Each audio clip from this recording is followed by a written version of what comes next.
I still sleep with my ex whenever he's out of town, my fiancée bragged on the phone to her friend. This idiot even proposed with a diamond ring. She didn't know I was standing in the hallway, listening. I didn't say a word. The next morning, I took back the ring and left a receipt from the pawn shop, along with a note, "Hope your ex can afford to buy it back. She's been begging me to take her back ever since." It's been exactly 1 month since my life imploded. 1 month since I discovered that the woman I planned to spend my life with saw me as nothing more than a punchline in conversations with her friends.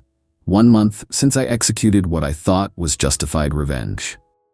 Now I'm sitting in a hotel room across the country, drinking bourbon neat, wondering if I went too far. Let me back up. Melissa and I met through mutual friends 3 years ago. Smart, ambitious, drop-dead gorgeous, she was everything I thought I wanted. She works as a prosecutor for the district attorney's office, which is how we met when I testified as an expert witness in a case. We moved in together after a year, and I proposed 6 months ago with a ring that cost me nearly 3 months' salary. 2-carat princess-cut diamond, platinum band, custom design. She cried when I got down on one knee, said it was perfect. Said I was perfect. I travel frequently for work. I'm a forensic accountant investigating financial fraud for several major corporations. The money's good, but the schedule is brutal. 3 or 4 days a week on the road, constantly in airports and rental cars. Melissa said she understood, said she was proud of my work ethic. Last month, I was scheduled for a 3-day trip to Seattle. Typical client meetings, nothing unusual. My flight was at 10 a.m., but around 8:30, my client called. Their CFO had a heart attack overnight, meetings postponed until next week. Just like that, my trip was canceled. I texted Melissa from the garage. Trip canceled, coming back upstairs. No response. Not unusual, she was probably in the shower. Our condo has a split-level design. You enter on the lower floor where the garage access is, then head upstairs to the main living area. As I climbed the stairs with my luggage, I heard Melissa's voice. She was on the phone, laughing about something. Probably telling her friend Susan about the ridiculous proposal story she'd seen on Instagram yesterday. I was about to call out when I heard my name. And Scott has no idea. None. She was speaking loudly, almost shouting to be heard over the bathroom fan. She always took calls on speaker while doing her makeup. I still sleep with my ex whenever he's out of town. This idiot even proposed with a diamond ring. I froze on the stairs, out of her sightline but close enough to hear everything with perfect clarity. "Shut up, you don't," said a female voice I recognized as Susan, her college friend who I'd always felt looked down on me. "I absolutely do," Melissa continued, her voice dripping with smugness. "Devin and I have an arrangement. Scott's gone so often, it's like the perfect setup. I get the stability and the nice gifts. Devin gets the fun without the commitment." "Melissa, you are so bad," Susan squealed, clearly delighted by this revelation. "You have to see this fucking ring though. Hold on, let me send you a picture." A pause. "See? Can you believe he spent that much on it?" Devin nearly pissed himself laughing when I showed him. My hand gripped the stair railing so hard my knuckles went white. I couldn't breathe, couldn't move. Just stood there listening to the woman I loved mock me, mock my choice of ring, mock my entire existence. "So what happens when Scott wants to set a wedding date?" Susan asked. "I'll figure something out. Maybe a work opportunity I just can't pass up in another city. I don't know. I'm good at making men believe what I want them to believe." That's when I made a decision. I wouldn't yell, wouldn't confront her, wouldn't give her the satisfaction of seeing me hurt. I silently descended the stairs, went back to my car, and drove to a coffee shop. I sat there for about 20 minutes, thinking through my next steps. Then I realized I needed something crucial from the house. The ring. I waited until 9:15 when I knew Melissa would have left for work. I returned to our condo, went straight to her jewelry box where she kept the ring at night, and took it. I also grabbed a few essential items, my passport, birth certificate, and an external hard drive with my financial records. Then I left again, locking the door behind me. First, I called my best friend Marcus, explained everything in a flat, emotionless voice, asked if I could crash at his place for a few days. He agreed immediately. Then I called my bank, checking the status of our accounts. Melissa and I had one joint account for household expenses, but our main finances were separate. I transferred my portion out of the joint account, leaving exactly half of the monthly expenses. No more, no less. I called my landlord next, explained I needed to break my lease due to irreconcilable domestic issues. Since I'd been a model tenant for 2 years, he agreed to a 2-month penalty instead of the full 6 months stipulated in the contract. Then I turned to the ring. Google led me to a pawn shop about 30 minutes away. I drove there directly, the velvet box burning a hole in my pocket. "Looking to sell?" asked the owner, an older man with shrewd eyes. "Yes," I said, placing the box on the counter. He whistled when he opened it. "Nice piece. Recently purchased?" "6 months ago." He examined it carefully, checking the certification papers I'd included. "I can give you $9,500. The ring had cost me $22,000. But this wasn't about money. Deal. He processed the paperwork, handed me cash and a receipt. I asked for the receipt to be itemized, showing exactly what was sold, for how much. By the time I returned to our condo, it was nearly 2 p.m. Melissa would be in court until 6. Plenty of time. I packed methodically. Clothes, personal items, the family photos, and mementos that mattered to me. Filled my car. Made 3 trips to Marcus's apartment. Then came the real revenge, the cold, calculated kind. I accessed our shared cloud storage account where we kept all our important documents and photos. I downloaded everything that was mine, then systematically deleted every photo of us together. Every vacation, every holiday, every casual selfie, gone. I left her solo photos untouched. She could have her history, but our history was erased. Next, I went through our shared calendar, where we'd already blocked out dates for wedding venue visits, caterer tastings, and other planning events. I deleted nothing. Instead, I added detailed, fabricated entries about visiting fertility clinics and adoption agencies, things we'd never discussed, appointments that didn't exist. Let her wonder what else she didn't know about our relationship. In the kitchen, I opened her favorite wine, a $300 bottle of Cabernet she'd been saving for a special occasion. Poured exactly 1 glass. Left it on the counter with her lipstick mark clearly visible on the rim. An impossible detail since she'd been gone all day. A message that would make her question her own reality.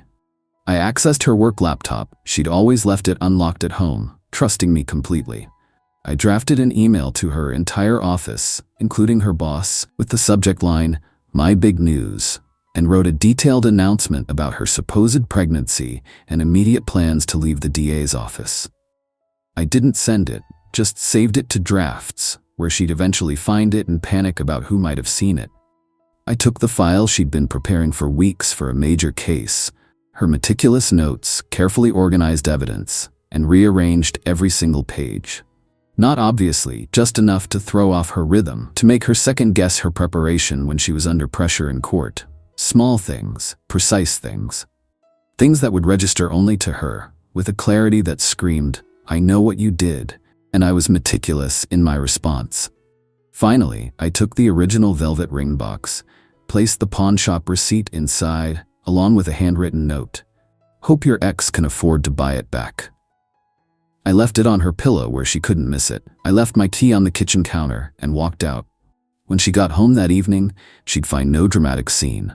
No confrontation, just precisely orchestrated evidence that I knew everything, had removed myself from her life, and had done so with surgical precision. I didn't block her number. Wanted her to be able to reach out, to try to explain, to lie some more. I wanted to watch the performance. The first call came at 7:23 p.m. I didn't answer. The text started immediately after.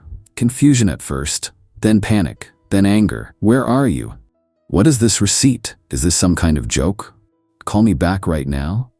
You can't just leave like this without talking to me. Whatever you think you heard, you misunderstood." By midnight, she'd left 17 voicemails and sent 34 texts. I listened to each message, read each text, and responded to none of them. The next day, she showed up at my office. I'd anticipated this, warned security. They escorted her out. She went to Marcus's apartment. He refused to let her in. She called my parents, who, already briefed by me, told her they weren't getting involved. She was persistent, I'll give her that.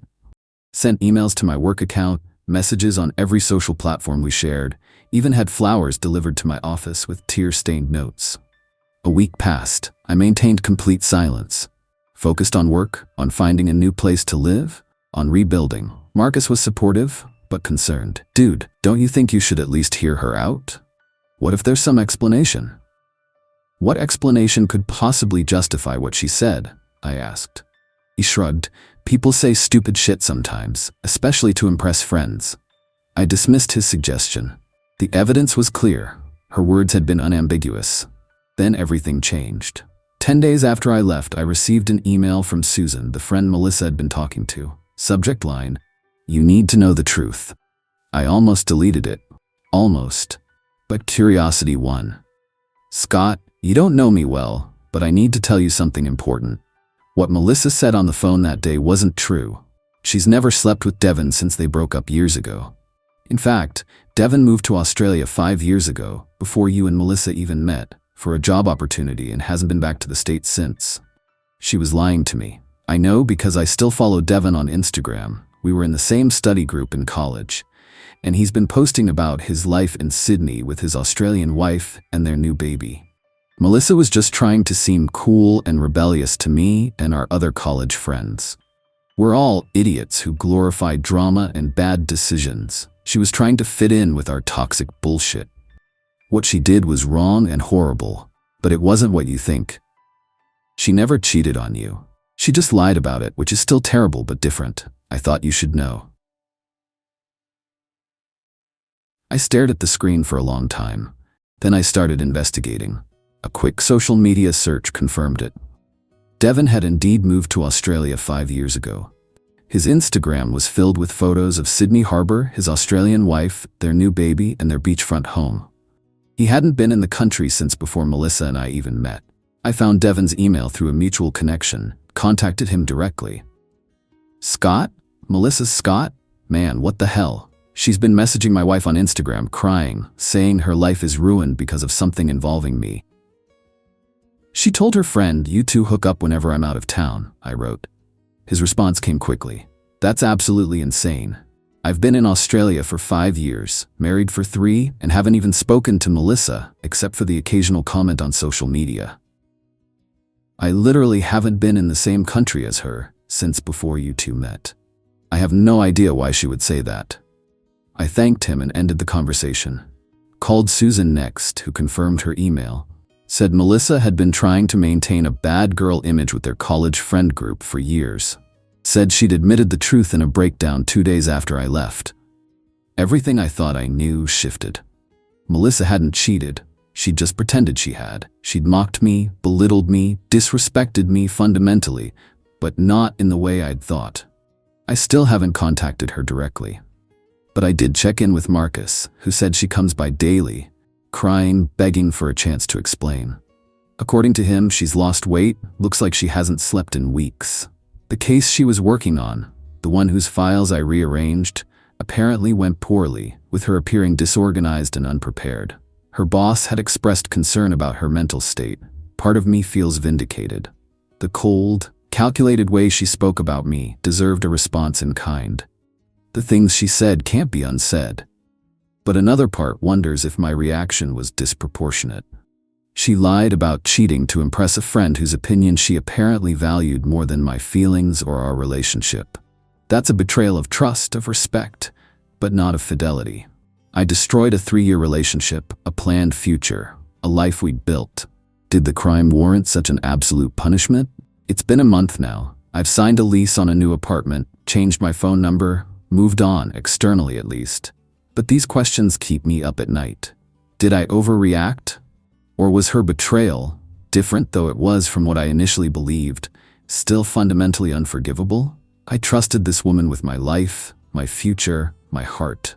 She treated that trust like it was worthless, like I was a character in a story she was telling rather than the man she planned to marry. So I ask you, strangers on the internet, was I justified? Or did I destroy something that might have been salvageable? Update. 2 weeks later. First, thank you all for the overwhelming response. I've read every comment and your perspectives have been invaluable. After much reflection, I decided to meet with Melissa in a neutral location, a coffee shop downtown. 3 conditions: public place, limited time, 1 hour, and no expectation of reconciliation. Just closure. She agreed immediately. When I arrived, she was already there, hands wrapped around a mug, looking smaller somehow. She'd lost weight, and her eyes had dark circles beneath them. For the first time, I let her speak without interruption. What I said was inexcusable, she began. I have no justification that makes it okay. I lied to Susan because I was insecure. Our college friends, they're all either having affairs or divorcing or in these dramatic relationships. My stable, loving relationship with you made me feel boring to them, so I invented drama where there was none. She explained that Susan and their friend group subtly mocked anyone in a healthy relationship. Described how she'd felt increasing pressure to have interesting Susans to share. How one small lie had snowballed into the conversation I overheard. I never cheated on you. Not once, not ever, she said, tears streaming down her face. I loved you completely, still do. But I betrayed your trust in a different way, and I understand why you left. I asked the question that had been haunting me. If you valued their opinions so much that you disrespect me to impress them, how could our relationship ever work? It wouldn't, she admitted quietly. I've spent every day since you left realizing how twisted my priorities were. I've cut ties with Susan and that entire friend group, started therapy to understand why I would sabotage something precious for validation from people who don't actually care about me. She also addressed the professional fallout from my revenge. The rearranged case files had caused her significant embarrassment in court. The draft email I'd left on her computer had given her a panic attack when she found it. The wine glass had made her question if someone had been in their home. My calculated response had hit every target perfectly. You're very good at what you do, she said quietly, referencing my forensic accounting skills. You dismantled my life with surgical precision. We talked for the full hour. No raised voices, no dramatic scenes, just two people picking through the rubble of what we'd built and lost. In the end, I told her I forgave her, but that forgiveness didn't mean reconciliation. The trust was broken. Not because she'd cheated, but because she'd revealed a fundamental disrespect that couldn't be undone. She asked if I'd ever consider trying again. I told her honestly that I didn't know, that we both needed time and space to grow separately before that question could even be approached. As for the ring, she'd actually gone to the pawn shop the day after finding my note, bought it back at a significant markup. She brought it with her to our meeting, tried to return it. I refused, told her to keep it, sell it, donate it, whatever gave her closure. She nodded, understanding the finality in my words. We parted with a brief hug that felt like a period at the end of a complex sentence. Not angry anymore, just finished. I'm moving forward. Changed positions at work to reduce my travel. Started rock climbing, something I'd always wanted to try but never made time for. Reconnected with friends I'd neglected. Many of you asked if my revenge went too far. After reflection, I stand by most of my actions. The silent departure, the division of assets, the pawn shop receipt. All proportionate responses to the disrespect she showed me. The more subtle acts, rearranging her case files, the draft email, the wine glass trick, may have crossed into psychological warfare, but they were precise expressions of hurt rather than broad destruction. What I regret is not giving her a chance to explain before I executed my exit strategy. One conversation might have revealed the truth sooner and saved us both weeks of additional pain. That said, I'm not sure it would have changed my decision to leave. A partner who would mock me to impress others has revealed something fundamental about their character and priorities. That revelation can't be undone, even if the specific offense was different than I initially believed. Thank you again for your insights and support. This chapter of my life is closing, and while the ending wasn't what I expected, I'm at peace with it. Final update 3 months later. This will be my last post on this situation, as there's been a resolution of sorts. Melissa and I have had several more conversations over the past months, each meeting more measured and honest than the last. She's continued therapy, made significant changes in her life, let go of toxic friendships, changed jobs, focused on building authentic relationships. I've done my own work too, understood why I reacted so extremely to her betrayal, how my parents' turbulent marriage left me with a hair-trigger response to any form of deception. We've been dating again. Cautiously, starting fresh rather than trying to rebuild what was broken. Different rules, different boundaries, different expectations. The ring remains with her, but not as an engagement symbol. More like a reminder of how easily something valuable can be lost through carelessness. I don't know if we'll make it long term. There's still work to do on both sides. Trust rebuilds slowly, like a bone healing after a clean break, stronger at the fracture point, but forever marked by the injury. What I do know is this: sometimes the most brutal revenge isn't necessary. Sometimes people deserve a second chance, not because what they did wasn't wrong, but because what they do afterward demonstrates genuine change. That said, I have zero regrets about how I handled the initial situation. The shock of my departure, the meticulousness of my response, these created the rupture necessary for authentic transformation on both sides. Sometimes relationships don't end because they're beyond repair. They end because they need to be rebuilt from the foundation up. Whether Melissa and I ultimately succeed doesn't matter as much as the fact that we're both becoming better people through this process. More honest, more direct, more aware of our own patterns and triggers. For those facing similar betrayals, trust your instincts, but verify your facts. Respond with purpose rather than pure emotion. And remember that forgiveness is a gift you give yourself, whether or not you choose to continue the relationship. I'll end with this. The pawnshop owner recognized Melissa when she came to buy back the ring. Told her I'd been completely stoic when selling it. No anger, no sadness, just calm determination. She said that image haunted her more than if I'd raged or cried. The quiet dignity of someone who knows exactly what they deserve. Whatever happens next, I intend to maintain that dignity. Not out of pride, but out of self-respect. Thank you all one last time for being witnesses to this chapter of my life.